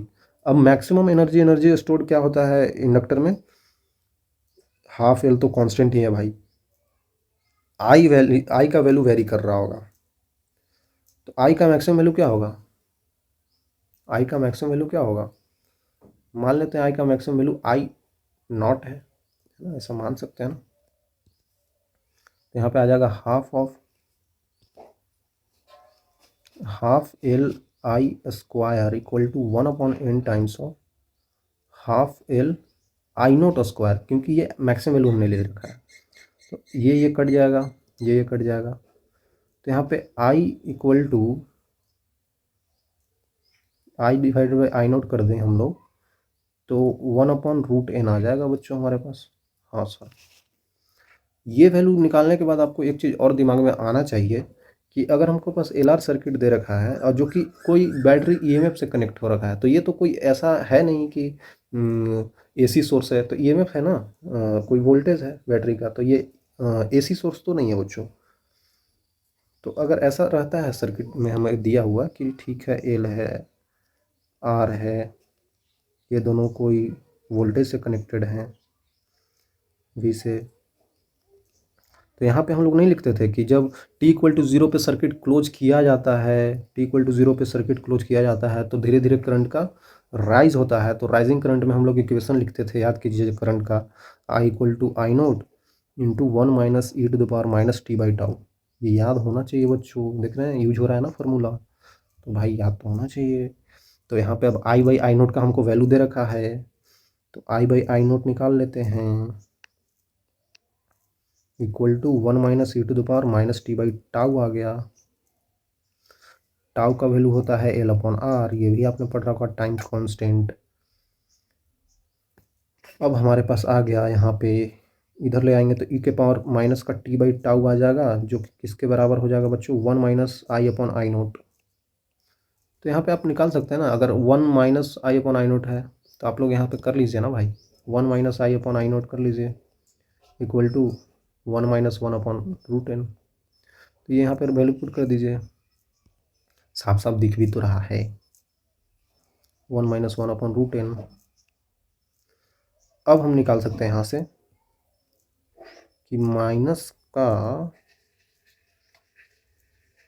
अगर देखा जाए तो माइनस का t/टाउ का वैल्यू जो आ जाएगा बच्चों, वो आ जाएगा हमारे पास ln 1 - 1/√n। तो यहाँ से t का वैल्यू निकल जाएगा हमारे पास, माइनस ऑफ t का वैल्यू निकल रहा है L/R ln √n-1/√n। क्या ये ऑप्शन है? अब कुछ बच्चे यहाँ पे जोश जोश में देखेंगे कि हाँ भाई ये इस टाइप का ऑप्शन तो यही दिख रहा है, ये आंसर हो गया। बट ये माइनस कहाँ गया भाई, टाइम तो ठीक है हमने निकाल लिया कि किस टाइम पे हमारे पास energy stored 1/n times of maximum value of energy के बराबर होगा, लेकिन ये माइनस क्यों आ रहा है, इसको भी ध्यान देना है। ऐसे इसको टिक करके नहीं चला जाना है, गलत हो जाएगा। माइनस को एडजस्ट तो करिए, सब कुछ सही किए हैं आप, माइनस को एडजस्ट भी करना होता है। तो माइनस को एडजस्ट हम लोग यहीं पे कर सकते थे अगर चाहें तो। माइनस को यहीं पे एडजस्ट किया जा सकता है। देखिए अगर हम इसको ऐसे लिख दें, इसको उल्टा कर दे बच्चों, है ना, उल्टा कर दे, मतलब कि इसको इधर ले आए, मतलब कि 1/, इसको इधर ले आए तो क्या हो जाएगा 1/1 माइनस 1/√n, और इसको इधर ले आए 1/e⁻−t/टाउ। अब जाकर हो जाएगा, तो ये ऊपर जाएगा तो e⁻t/टाउ बन जाएगा, ठीक है। और ये बन जाएगा कितना, √n डिवाइडेड बाई √n-1। तो अब यहाँ से हम लोग ला सकते हैं कि t का वैल्यू कितना हो जाएगा बच्चों, मतलब ऐसे कर सकते हैं ना कि टाउ का मल्टीप्लिकेशन कर देंगे ln of √n/√n-1 equal to T आ जाएगा। तो अब ये ऑप्शन सही हो गया, तो यहाँ पे माइनस नहीं आ रहा है, अब जाकर सही हुआ ना। तो टाउ का वैल्यू L/R रख दीजिए और √n/√n-1, तो ऑप्शन ए आएगा भाई। ये बिल्कुल गलती, बवंडर गलती नहीं करना है, ठीक है। जोश जोश में हम उसको माइनस को देखेंगे नहीं, ऐसे ही मार देंगे टिक, तो गलत हो जाएगा। आपने सब कुछ सही किया, थोड़ा सा गलती, सिली मिस्टेक नहीं करना है, ठीक है। सिली मिस्टेक बहुत गिली मिस्टेक होता है, गीला कर देगा आपको, ठीक है। बहुत ईजी सा सवाल फिर से कर लेते हैं बच्चों, देख लीजिए। सर्किट दिया गया है, diagram. Current reaches to the steady state in the circuit, the charge on the capacitor of capacitance C. Okay भाई, क्या बोला जा रहा है, स्टेडी स्टेट पे बात करना है। Steady state T equal to infinity पे, टी इक्वल टू इन्फिनिटी पे क्या होता है, ये जो कैपेसिटर का वायर होता है बच्चों, ये ओपन हो जाता है, मतलब कि ये ऐसा बन जाएगा। टी इक्वल टू इन्फिनिटी पे ये तो ऐसे बैटरी लगा रहेगा, ये रजिस्टर भी लगा रहेगा, लेकिन ये ओपन हो जाता है। ये तो हमने पीछे ही बताया, ठीक है। ये R2 है, ये R1 है, ये R है, ये E है। तो इन्फिनिटी पे कुछ इस टाइप का माहौल हमको देखने को मिलेगा। तो इस माहौल में हमको क्या करना है, इस माहौल में देखना है कि अगर ऐसे करंट जा रहा है तो करंट ऐसे करके ऐसे जाएगा, इधर नहीं जाएगा भाई। करंट इधर क्यों जाएगा, जब इधर इसको सर्किट कंप्लीट मिल ही नहीं रहा है तो जाएगा ही नहीं, ठीक है। करंट भी बहुत चालाक है, क्यों जाएगा उधर, तो ऐसे करंट बहेगा यहाँ पे। तो आई का वैल्यू होगा क्या भाई, ये तो सीरीज में ही दिख रहा है, आर यहाँ पे है, R2 यहाँ पे है, तो आई इक्वल टू डेल्टा V/R, तो E/R हो जाएगा। तो आर टोटल है R+R2। ये इन्वॉल्व ही नहीं होगा क्योंकि यहाँ पे सर्किट ओपन है, कोई फर्क ही नहीं पड़ेगा उससे। करंट हमने निकाल लिया, हमको निकालना है charge on capacitor of capacitance C. अब कुछ बच्चे यहाँ पे करते क्या है कि charge on capacitor of capacitance C steady state पे पूछा है, मतलब कि टी टेंडिंग टुवर्ड बहुत ज़्यादा इन्फिनिटी समय पे, तो भाई इस इन्फिनिटी समय पे तो ये ओपन हो जाता है। तो ओपन हो गया तो इस पर कोई चार्ज ही नहीं होगा भाई, जब सर्किट ही ओपन हो गया तो ये करंट इधर आ ही नहीं रहा है, कुछ हो ही नहीं रहा है, तो चार्ज कहाँ से होगा। तो चार्ज नहीं होगा तो यहाँ पे हम लोग लिख देते हैं कि Q का वैल्यू 0 हो जाएगा। ये तो बिल्कुल गलत है ना बच्चों, ये कॉन्सेप्ट तो हमने कभी बताया ही नहीं कि ऐसे होता है, ऐसे नहीं होता है भाई। T equal to infinity direct थोड़ी अप्रोच हो गया होगा, धीरे धीरे टी इक्वल टू 0 से शुरू हुआ होगा। तो शुरू शुरू होते होते होते होते क्या हुआ होगा, ये फुल्ली चार्ज हो जाता है। टी इक्वल टू इन्फिनिटी पे फुल्ली चार्ज हो जाता है, धीरे धीरे चार्ज करते करते करते करते फुल्ली चार्ज हो जाता है। तो फुल्ली चार्ज हो जाता है तो ये सर्किट ओपन सर्किट की तरह बिहेव करता है, क्योंकि फुल्ली चार्ज हो गया। अब उसमें कुछ भी डालिएगा चार्ज तो अब वो लेगा ही नहीं, क्योंकि पेट भर गया भाई इसका टी इक्वल टू इन्फिनिटी समय पे। लेकिन शुरू में भूखा था, शुरू में भूखा था, तो शुरू में टी इक्वल टू 0 पे जैसे ही किए होंगे तो यहाँ पे जा रहा होगा, जा रहा होगा, इधर भी करंट जा रहा होगा, इधर भी। लेकिन जब टी इक्वल टू इन्फिनिटी हुआ तो ये बिल्कुल मुंह मोड़ लिया, अब मेरे को नहीं खाना खाना है, मेरा पेट भर गया, तो ये ओपन हो गया, पेट फुला लिया, ठीक है। तो फुला लिया, टी इक्वल टू इन्फिनिटी पे ऐसा हुआ। टी इक्वल टू 0 पे लेंगे तो ये बिल्कुल ऐसे बन जाएगा, ठीक है। तो करंट इधर भी जाएगा टी इक्वल टू 0 पे, आई थिंक समझ रहे होंगे। तो बात यह है कि ये ओपन तब होता है जब ये फुल्ली चार्ज हो जाता है। तो जब फुल्ली चार्ज हो जाएगा तब बोल रहा है कि चार्ज ऑन कैपेसिटर क्या होगा, ठीक है। ऐसे नहीं सोचना है कुछ भी। तो जब ये फुल्ली चार्ज हो गया होगा तब इस पर कितना चार्ज होगा, तो हम ये बता सकते हैं कि इसके क्रॉस का पोटेंशियल कितना होगा। इसके क्रॉस का पोटेंशियल डिफरेंस जो होगा, क्योंकि हमें चार्ज बताना है ना भाई, तो Q बराबर C भी हो जाता है। हाँ, तो C पता है कैपेसिटर है और V पोटेंशियल पता करना है, तो कैपेसिटर के क्रॉस कितना पोटेंशियल है। तो अगर आप चाहें तो इसके क्रॉस पोटेंशियल निकाल सकते हैं, इसके क्रॉस पोटेंशियल निकाल सकते हैं ना। तो आप क्या कीजिए, इसको इस तरीके से, अगर हम इसमें लगा देते हैं, क्या बोलते हैं उसको, KVL को लगा देते हैं। तो ऐसे जाएंगे तो हम लोग को क्या मिलेगा, E, पॉजिटिव का E माइनस का I इंटू आर। और अगर हम इस सर्किट में इधर से इधर तक आ जाएं तो फिर ये R1 मिलेगा। तो R1 में तो ऐसे करंट बह नहीं रहा है, तो यहाँ पे माइनस का I जो कि 0 है, करंट बह ही नहीं रहा है, into R1 equal to 0। Okay, नहीं हमको पोटेंशियल इसके क्रॉस चाहिए ना, इक्वल टू VC। ठीक है, यहाँ पे हम मान रहे हैं कैपेसिटर के क्रॉस का पोटेंशियल क्या है, कैपेसिटर के क्रॉस का पोटेंशियल क्या है बच्चों, V है, तो हमने VC लिख दिया। ठीक है, तो अब हम देख सकते हैं यहाँ पे देख सकते हैं क्या आ रहा है, VC का वैल्यू आ रहा है VE माइनस IR। तो इतना ऐसे कर दिए, और इतना करने की ज़रूरत भी नहीं था भाई, आपको पता है इधर करंट नहीं जा रहा है, तो ऑब्वियसली जो इस 2 पॉइंट के अक्रॉस जो पोटेंशियल होगा वही इस कैपेसिटर के अक्रॉस होगा, क्योंकि इधर करंट ही नहीं आ रहा है। तो इसके अक्रॉस का पोटेंशियल क्या होगा, E minus IR। Simple, direct ऐसे ही बता सकते थे, क्यों इतना करना है, ऐसे भी निकाल लिए वैसे भी निकाल लिए।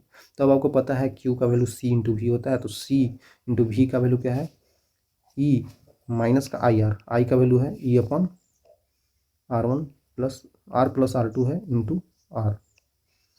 तो देख सकते हैं आप यहाँ से निकाल सकते हैं, C इंटू ई कॉमन आ जाएगा, R+R2 है तो R2 अपॉन R+R2 आंसर आ जाएगा। तो ये हमारे पास आ जाएगा charge on capacitor at T equal to infinity steady state पे। इस तरीके से किया जा सकता है। ठीक है, घबराना नहीं है, हो जाएगा सवाल। ये तो और आसान सवाल आ गया बच्चों, आप लोग खुद से भी कर सकते हैं। सर्किट दे रखा है जिसमें कि बोल रहा है कि आपको क्लोज किया जाता है T इक्वल टू 0 पे।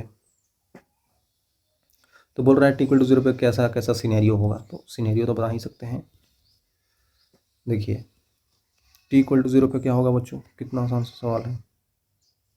ये ऐसे कर देंगे, T इक्वल टू 0 पे तो ये बच्चों बिल्कुल मना कर देता है, ये ऐसे आ जाएगा। इसके बाद यहाँ पे अगर क्लोज किए हैं तो यहाँ पे एक और आ जाएगा, T इक्वल टू 0 पे ये सिनेरियो हो जाएगा। अब T इक्वल टू इन्फिनिटी पे क्या हो जाएगा बच्चों, T इक्वल टू इन्फिनिटी बिल्कुल सपाट हो जाता है। इस टाइप से हम बना सकते हैं। और यहाँ पे एक और ला सकते हैं। ठीक है, तो आपको दिख रहा होगा बच्चों, ये R1 है, ये R2 है, यहाँ पे ये V है, ये R1 है, ये R2 है, सॉरी ये R1 है, ये R2 है। तो यहाँ पे अगर देखा जाए तो ऐसे करके फ्लो हो रहा होगा, तो इसमें जाएगा ही नहीं क्योंकि ओपन हो गया, अब ऐसे जाएगा। तो यहाँ पे जो हम लिख सकते हैं, हमको क्या लिखना है, करंट का वैल्यू लिखना है ना। तो I इक्वल टू यहाँ पे कितना हो जाएगा, delta V upon R, V upon R. तो R यहाँ पे सिर्फ R2 इन्वॉल्व है। ठीक है, यहाँ पे करंट कितना हो जाएगा बच्चों, I equal to delta V upon R. तो ये दोनों क्या है, पैरेलल में है। पैरेलल में कितना हो जाता है, net resistance R1 R2 divided by R1 plus R2। तो ये करंट इन्फिनिटी पे, ये T इक्वल टू 0 पे, जो ऑप्शन है मार दीजिए। तो यही तो दिख रहा है, तो ये आंसर हो जाएगा। आसान से सवाल आए हैं बहुत पहले, बट करना आना चाहिए, क्योंकि आसान है तो ऐसा नहीं कि छोड़ दें, क्योंकि छोड़ना नहीं है भाई कर लेना है बच्चों। आप देख सकते हैं बच्चों एक और सवाल जो कि आसान सा लग रहा है, कि RMS दे रखा है, RMS value of conduction current in parallel plate capacitor. Parallel plate capacitor है जिसमें इतना RMS value of conduction current बह रहा है।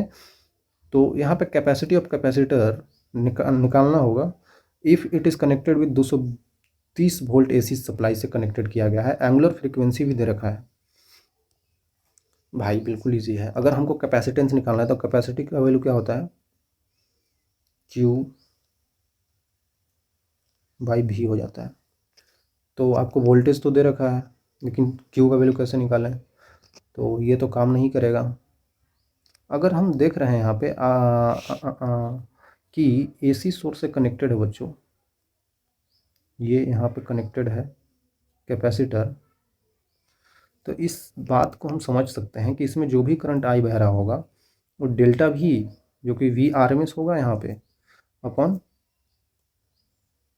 XC हो जाएगा, जो इसका रेजिस्टेंस ऑफर करता है। यही तो हम पढ़ते आ रहे थे। तो जो भी वोल्टेज होगा, जो 230 वोल्ट है, डिवाइडेड बाई XC का वैल्यू 1/ω/C होता है, ω/C हो जाता है। ओके, तो करंट इसमें कितना बह रहा था बच्चों, इंटू 10⁻⁻6 एम्पियर का 230 गुने ओमेगा सी। ओमेगा का वैल्यू कितना है बच्चों?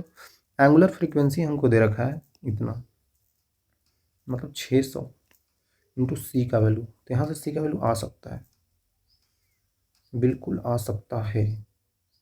देखिए ये वैल्यू कट जाएगा, यहाँ पे एक नीचे 10 आ जाएगा और ये 23 तिया 69 हो जाता है।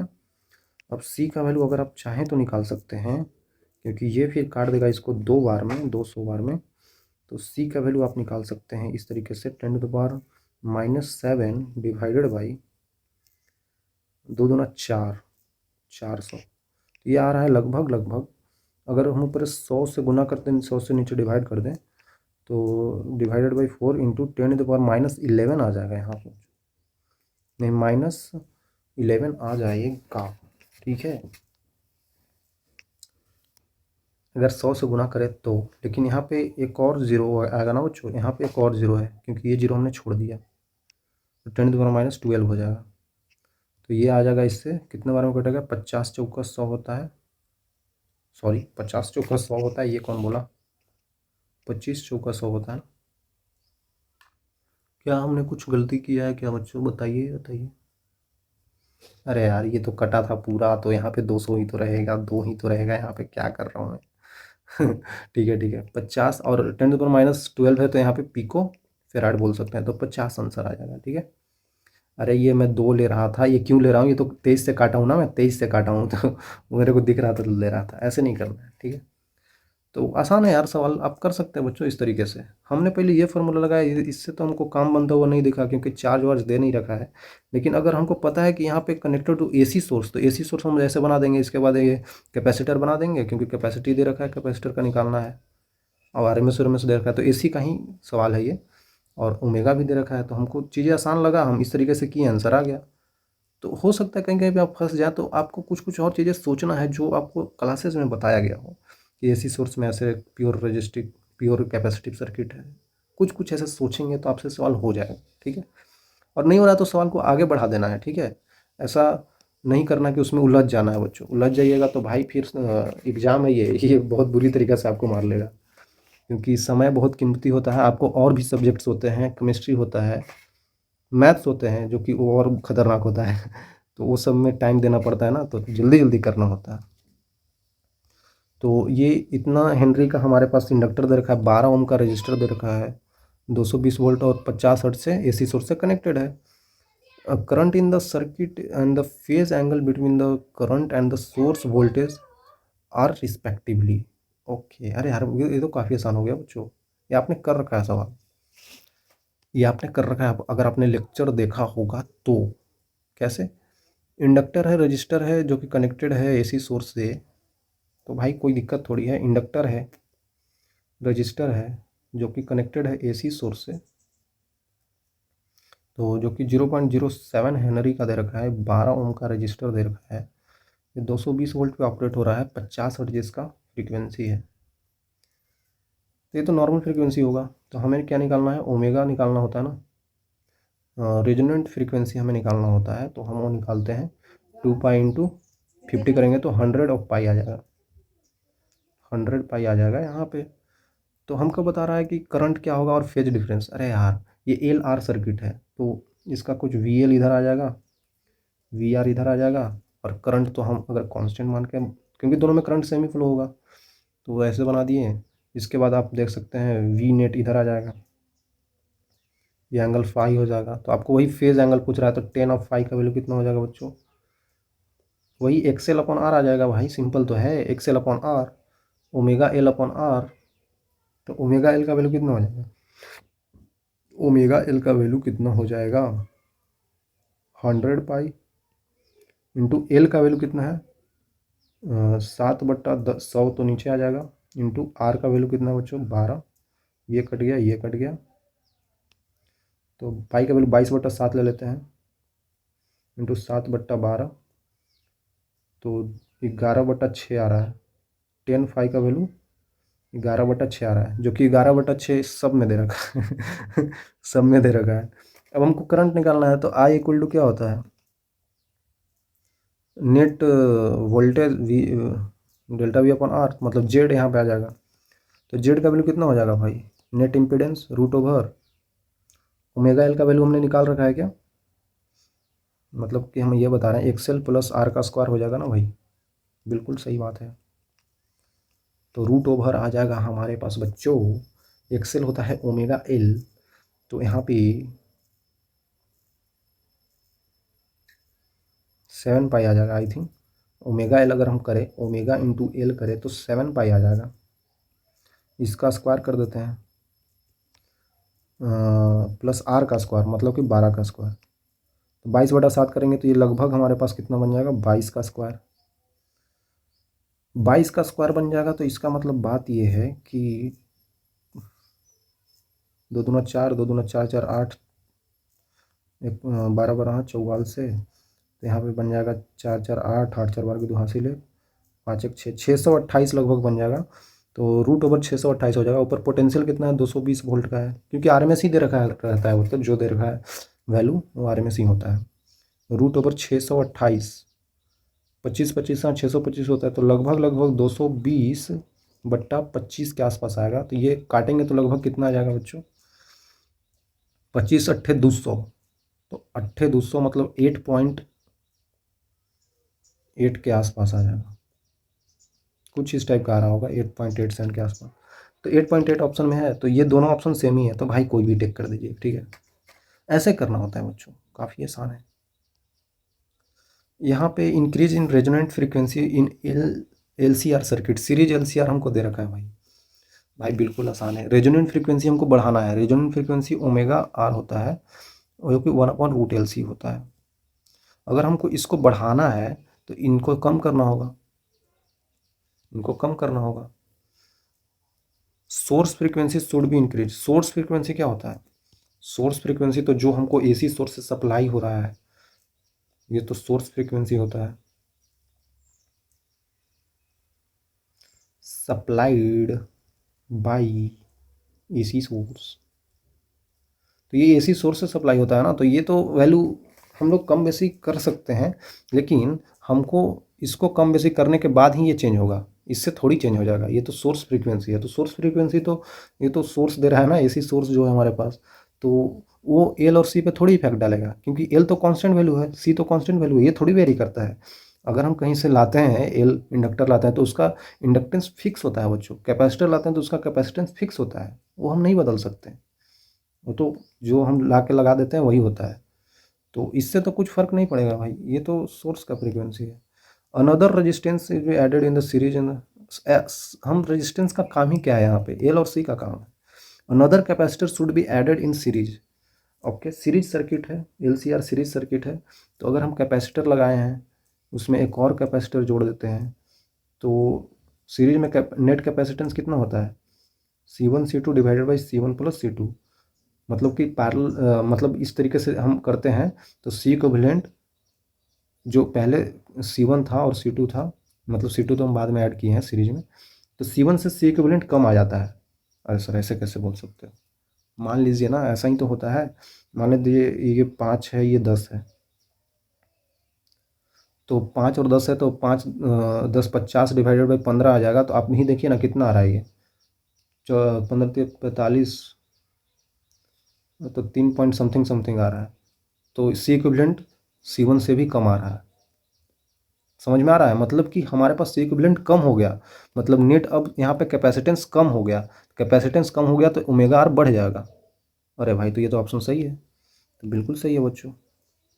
सोर्स फ्रीक्वेंसी शुड भी डिक्रीज, सोर्स फ्रीक्वेंसी को घटा बढ़ा के हम नहीं चेंज कर सकते हैं ना, सोर्स फ्रीक्वेंसी से हमें क्या लेना देना है, वो तो बच्चों एसी सोर्स से अप्लाई होता है, हम इसको चेंज करके बदल सकते हैं, और कोई चीज़ चेंज करके कैसे बदल देंगे, क्योंकि ये वैल्यू फिक्स्ड होते हैं। अगर सर्किट में एल और सी लगा है तो उसका वैल्यू तो फिक्स होता है ना भाई, हम तो करंट का बढ़ाते हैं घटाते हैं, है ना। अगर इसको पैरेलल सीरीज में कुछ लगा दे तब वैसे हो सकता है, जो कि हम अभी देखें।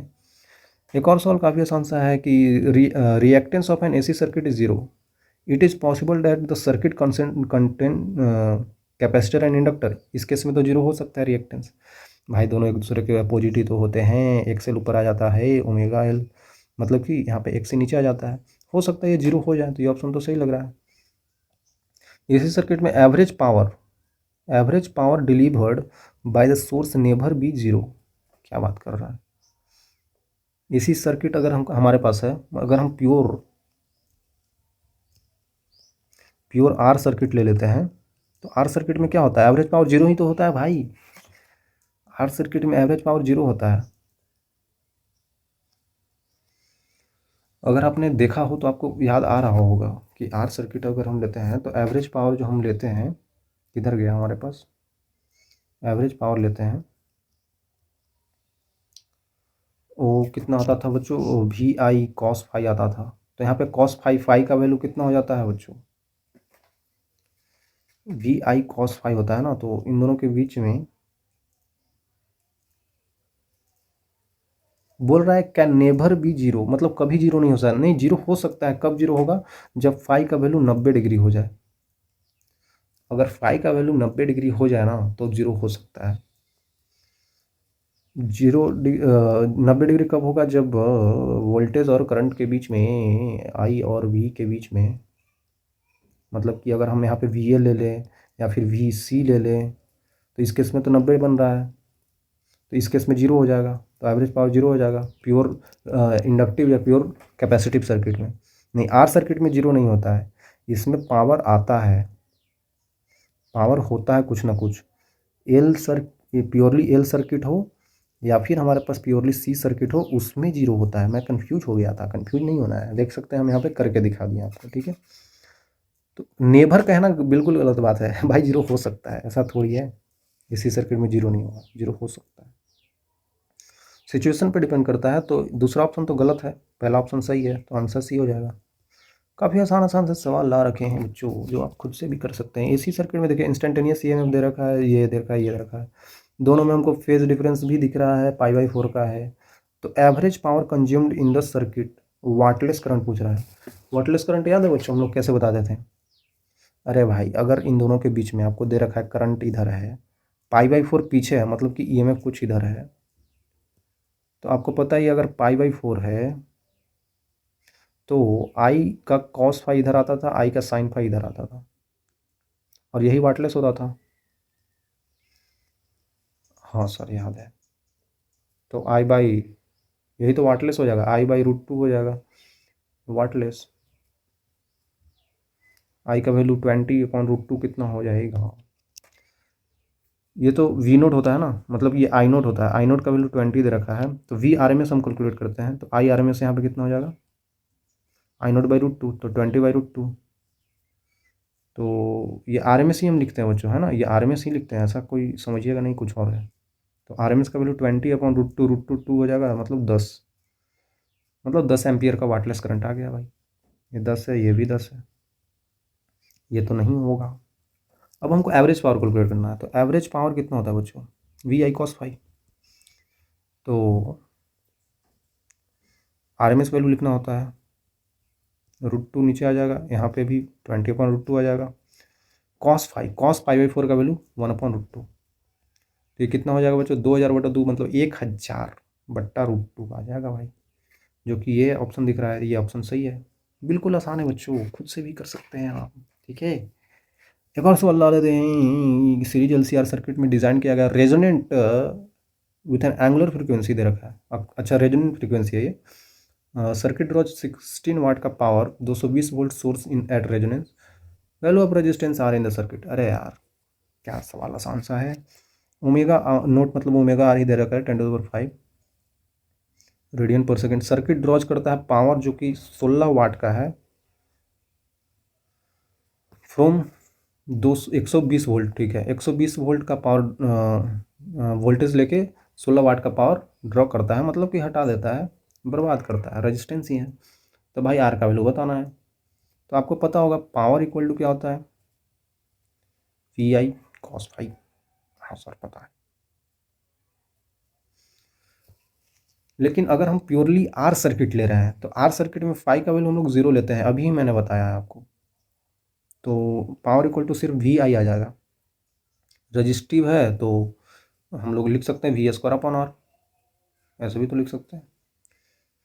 तो यहाँ पे V², 120 का स्क्वायर डिवाइडेड बाई यहाँ पे आर आ जाएगा जो कि पावर के बराबर है, जो कि 16 है। तो यहाँ पे आर का वैल्यू आ जाएगा 120 गुने 120 बटा 16, चरतिया 12, चरतिया 12, चरचों के 16, चरचों के 16 कट गई।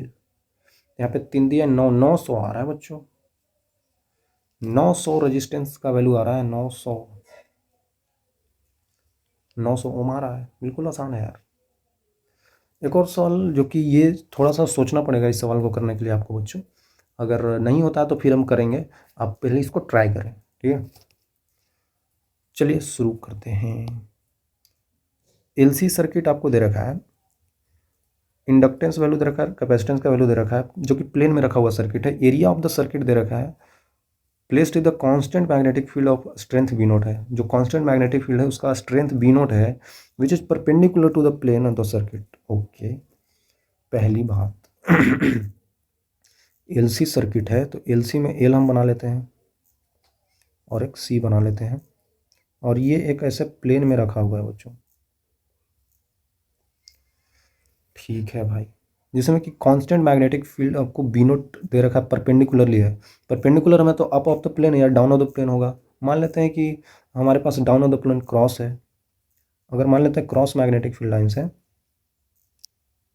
आप भी मान सकते हैं, आंसर सेम आ जाता है, ठीक है। कोई दिक्कत नहीं होना चाहिए। At T equal to 0 the magnetic field strength start increasing linearly, मतलब कि मैग्नेटिक फील्ड भी वेरी करेगा समय के साथ। V naught plus beta T, beta का वैल्यू भी दे रखा है, maximum magnitude of current in the circuit will be. तो अब बताना है कि अगर ऐसा है तो इसमें मैक्सिमम मैग्नीट्यूड ऑफ करंट कितना फ्लो करेगा। ये एल है, ये सी है। देखा जाए तो अगर क्रॉस मैग्नेटिक फील्ड लाइन से तो करंट ऐसे करके फ्लो करेगा, तो मतलब यहाँ पे हम कुछ भी एक ऐसा इनविजिबल बैटरी बना सकते हैं कि इस टाइप का बैटरी इसमें बन जाएगा कि करंट इधर ऐसे फ्लो करवाएगा, क्योंकि क्रॉस मैग्नेटिक फील्ड है ना, तो ऐसे करेंगे तो आ जाएगा। तो इसका कुछ ईएमएफ होगा। तो ईएमएफ क्या होता है बच्चों, माइनस का D phi upon D T होता है, change in flux upon change in time. Change in flux कैसे लिख सकते हैं, एरिया यहाँ पे कांस्टेंट है ना, तो माइनस का एरिया बाहर निकल जाएगा, D B by D T आ जाएगा।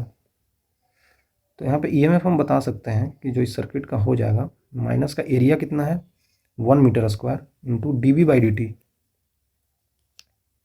D V by D T कर लीजिए ना, यहाँ पे वी नोट कॉन्स्टेंट है तो बीटा आ जाएगा, तो बीटा का वैल्यू है 0.04 टेस्ला पर सेकेंड, तो यहाँ पे 0.04 आ जाएगा। तो ईएमएफ हमको दिख रहा है 0.04 वोल्ट आ जाएगा। मतलब इस सर्किट में जो ईएमएफ लगा होगा, जो इनविजिबल होगा, हमारे को नहीं दिख रहा है, इतना वोल्ट का होगा। हमको पूछ रहा है मैक्सिमम मैग्नीट्यूड ऑफ करंट कितना होगा, सर्किट में कितना मैक्सिमम करंट फ्लो करेगा, ठीक है। मैक्सिमम करंट कब फ्लो करता है बच्चों, थोड़ा सा सोचने वाला ये सवाल है, ऐसा नहीं है कि आपको आसानी से ऐसे ही बन जाएगा। बात यह है कि अगर हम यहाँ पे केवीएल लगाना चाहें ऐसे करके, कुछ तो करना पड़ेगा ना। अब ऐसे हम कैसे सोचे डायरेक्ट कि मैक्सिमम करंट क्या होगा। अब बोलेंगे कि सर यहाँ पे तो ईएमएफ का वैल्यू नेगेटिव ऑफ दिस आया है, मतलब कि इसका पोलैरिटी उल्टा होगा। उल्टा कर लीजिए, आंसर फिर भी वही आएगा भाई। आंसर फिर भी वही आएगा, उल्टा भी कर लीजिए, आप इधर से ले लीजिए ऐसे करके, कोई दिक्कत नहीं है। इधर से ऐसे करके करंट फ्लो करवा दीजिए, फिर भी वही आएगा भाई, इसमें कोई परेशानी नहीं होगा, आप कर सकते हैं। बस हमने ऐसे ही मैग्नीट्यूड वाइज लिख लिया है भाई, कोई ऐसा दिक्कत नहीं होना चाहिए, ठीक है। तो अब अगर हम केवीएल लगा दिए सर्किट में, शुरू कर दिए यहाँ से, तो प्लस का ईएमएफ मिलेगा, तो प्लस का ई माइनस का L D I by D T होता है, माइनस का यहाँ पे भी इक्वल टू क्यू अपॉन सी हो जाएगा, इक्वल टू 0 हो जाएगा। तो यहाँ पे देख सकते हैं आपको ये मिल गया। यहाँ पे एक बहुत अच्छा ट्रिक है बच्चों, वो ट्रिक अगर आप समझ लेंगे तो सवाल बहुत आसानी से हो जाएगा आपसे, और अगर आप वो चीज़ नहीं समझेंगे तो फिर ये सवाल नहीं होता है। इसीलिए थोड़ा सोचने वाला सवाल है, क्योंकि यहाँ पे आप देख सकते हैं एक बहुत इंपॉर्टेंट टर्म लिखा गया कि maximum magnitude of the current in the circuit. Maximum magnitude of the current, तो आई मैक्सिमम हमको चाहिए। तो जब हम कोई चीज़ मैक्सिमम लेते हैं तो हम उसका पीक वैल्यू की बात करते हैं, मतलब पीक वैल्यू मतलब मैक्सिमम ही तो होता ही है। तो मैक्सिमम वैल्यू ऑफ करंट मतलब पीक वैल्यू ऑफ करंट। वो कितना होगा? जब किसी चीज़ का हमको मैक्सिमम मिल जाता है तो वहाँ पे वो चेंज नहीं होता है, मतलब वहाँ पे चेंज इन करंट जीरो हो जाएगा। समझ में आ रहा है कुछ? अगर हम कोई मैथ में भी ग्राफ ले लेते हैं ऐसे, तो आपको अगर किसी पॉइंट पे मैक्सिमम मिल रहा है तो वहाँ पे उसका स्लोप जीरो हो जाता है। मतलब अगर यहाँ पे करंट का मैक्सिमम वैल्यू मिल रहा है तो यहाँ पे D I by D T का वैल्यू जीरो हो जाएगा, क्योंकि इसका स्लोप हॉरिजेंटल हो गया, पैरेलल टू एक्स एक्सिस, तो D I by D T का वैल्यू जीरो हो जाएगा। यही तो मैं समझा रहा हूँ कि मैक्सिमम मैग्नीट्यूड ऑफ करंट हमको अगर निकालना है तो मैक्सिमम अगर जहाँ पे भी होगा वहाँ पे D I by D T तो जीरो होगा, इतना तो कन्फर्म है भाई। मैक्सिमम तभी है जब उसका वैल्यू चेंज नहीं हो रहा है।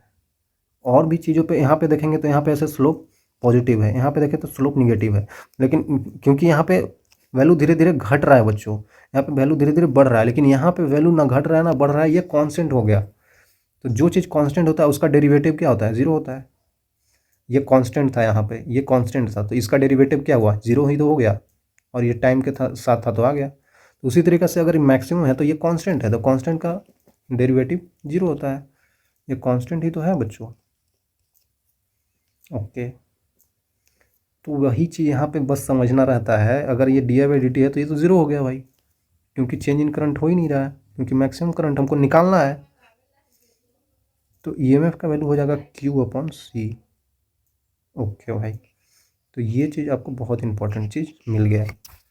हम ऐसा इसलिए कर पाएँ क्योंकि अगर हम मैक्सिमम करंट ही मान के चल रहे हैं कि ये सर्किट में वही करंट यहाँ पे फ्लो हो रहा है, तब हम यहाँ पे क्यों ले? D I by D T तो जीरो हो जाएगा ना भाई।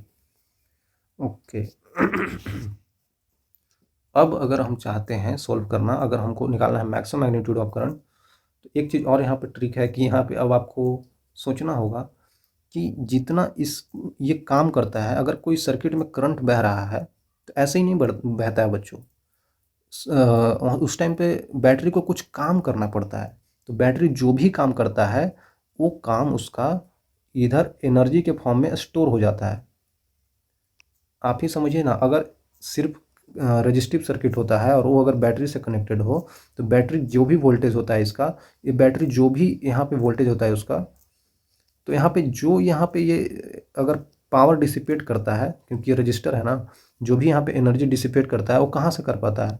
इसका वर्क डन ही तो ये डिसिपेट कर रहा है। मतलब ये जितना काम करके यहाँ से भेज रहा है भाई, यहाँ से करंट ऐसे करके चार्जेस का फ्लो करवा रहा है, करंट यहाँ पे भेज रहा है, तो इसको कुछ काम करना पड़ रहा है ना, ऐसे ही थोड़ी चला जा रहा है।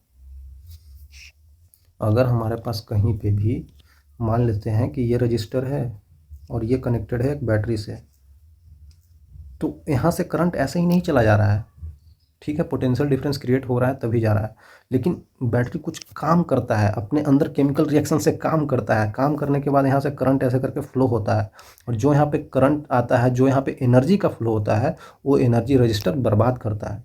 तो अगर हम एलसी सर्किट में आ जाए तो उसी तरीक़ा से यहाँ पे अगर करंट का फ्लो कराना है तो यहाँ पे बैटरी कुछ काम करेगा, तो वो काम जब करेगा तो यहाँ पे ऐसे करके एनर्जी फ्लो होगा, तो वो एनर्जी यहाँ पे ये क्या करता है? स्टोर करता है। ये एनर्जी यहाँ पे स्टोर करता है। इंडक्टर जो है मैग्नेटिक फील्ड लाइंस के फॉर्म में एनर्जी स्टोर करता है, कैपेसिटर यहाँ पे इलेक्ट्रिक फील्ड लाइंस के फॉर्म में एनर्जी स्टोर करता है। तो जो भी ये एनर्जी स्टोर करेगा वही तो यहाँ से भेजा होगा। हाँ सर, एनर्जी तो कंजर्व रहेगा ना भाई, जितना एनर्जी यहाँ से गया होगा वही एनर्जी तो ये स्टोर किया होगा, वही एनर्जी ये स्टोर किया होगा। ओके सर, बात तो सही है। और वो जो एनर्जी यहाँ से गया होगा वो एनर्जी कैसे आया होगा? जो ये बैटरी काम किया होगा। समझिए दिमाग में, जो ये बैटरी काम किया होगा वही एनर्जी तो यहाँ से गया है। मतलब ये आपके फादर हैं, तो फादर जो भी आपके पास काम कर रहे हैं बाहर जाके खेतों में, दुकानों पे, या फिर जो भी उनका वर्क है, वो आपके फादर यहाँ पे काम कर रहे हैं, और वो काम करने के बाद जो भी वो खाने का सामान घर पे लाते हैं वो आपके पेट में चला जाता है। तो ऑब्वियसली बात है, जो काम कर रहे हो उसी से तो यहाँ पे खाना आकर आपके पेट में जा रहा है, वही तो एनर्जी आपको मिल रहा है जो ये काम करके ला रहे हैं। हाँ सर, तो जो काम करके ला रहे हैं, बैटरी जो काम करके ला रहे हैं एनर्जी, वही एनर्जी आप इंडक्टर में ले जा रहे हैं, वही एनर्जी आप कैपेसिटर में ले जा रहे हैं। ओके सर, तो आपको पता है बैटरी जो काम करता है वो कितना करता है? डब्ल्यू बराबर वी क्यू होता है ना, तो वोल्टेज इंटू चार्ज हो जाता है। इक्वल टू यहाँ पे जो यहाँ पे इंडक्टर काम करता है, सॉरी जो इंडक्टर में एनर्जी स्टोर होता है वो हाफ LI² होता है। हाँ सर ये तो ठीक है, पता है। प्लस यहाँ पे जो कैपेसिटर एनर्जी स्टोर करता है वो कितना करता है, हाफ CV²। अब यहाँ पे E का वैल्यू हम लोग रख सकते हैं, जो ये E है वही तो वोल्टेज है भाई, ये EMF लिखा हूँ यहाँ पे वोल्टेज लिखिए, तो ये वोल्टेज ही तो है, वोल्टेज है Q/C, है ना। आपको समझ में आ रहा है ना, Q/C। अगर V के टर्म में लिखना है तो यहाँ पे V के टर्म में लिख लीजिए, मतलब Q बराबर C/V आ गया, ठीक है। तो यहाँ पे अगर हम Q का वैल्यू रख दें तो CV² हो जाएगा, और ये हाफ CV² इधर है, देख सकते हैं, ये CV² हो गया, ये हाफ CV², तो ये इधर आएगा, तो माइनस का हाफ CV² हो जाएगा, इक्वल टू हाफ LI² हो जाएगा। तो यहाँ से निकाल सकते हैं, हाफ CV² बच गया भाई, और इधर बच गया half LI², half half cut गया। हमको निकालना था कैपेसिटेंस, सॉरी हमको मैक्सिमम मैग्नीट्यूड ऑफ करंट निकालना था, जो कि I ही है हमारे पास, ठीक है। अब हम I² का वैल्यू देखें तो C/L × V² है, तो I का वैल्यू हमारे पास क्या आ जाएगा बच्चों, I का वैल्यू हो जाएगा √C/L × V। तो यहाँ पे वैल्यू रख दीजिए ना आप, C/L है तो C 10⁻³ 10⁻⁻1, 10⁻³ 10⁻⁻1 इंटू वोल्टेज कितना है बच्चों, वोल्टेज कितना आ रहा है, क्या मुझे पता है, हाँ यही तो आया था वोल्टेज, 0.04 था। कुछ बच्चे यहाँ कहने माइनस आ गया, अरे बच्चों मैं बोला पहले ही माइनस, वो हम डायरेक्शन देखेंगे बैटरी का कैसा है, उल्टा भी लेते तो यही आता है, ठीक है। 10⁻⁻1 आ जाएगा, तो 10⁻⁻1 हम बाहर लिख लेते हैं, इंटू 4 × 10⁻², तो 4 × 10⁻³ मतलब कि 4 मिली एम्पियर आ गया करंट। तो यही मैक्सिमम वैल्यू ऑफ करंट होगा, क्योंकि हम पहले ही मान चुके हैं मैक्सिमम है, देख सकते हैं यहाँ पे 4 आ जाएगा आंसर भाई। तो ऐसे करना है बच्चों, तो ये सवाल ऐसा नहीं है कि आप ऐसे ही कर लीजिएगा, आपको इस सवाल को प्रैक्टिस करना पड़ेगा। ये सवाल समझने वाली सवाल है, ऐसा बिल्कुल मत सोचिएगा कि भाई नहीं हुआ। एक और तरीका है, इससे भी लंबा तरीका है बच्चों, उसमें और भी चीज़ें होती है, यहाँ पे LC ऑसिलेशंस करके भी हम सोल्व कर सकते हैं उसको, जहाँ पे आपको फिर बाद में एक इक्वेशन मानने पड़ेगा SHM का sin ωt V = V0 sin ωt वैसे करके, तो उससे भी सोल्व हो जाएगा।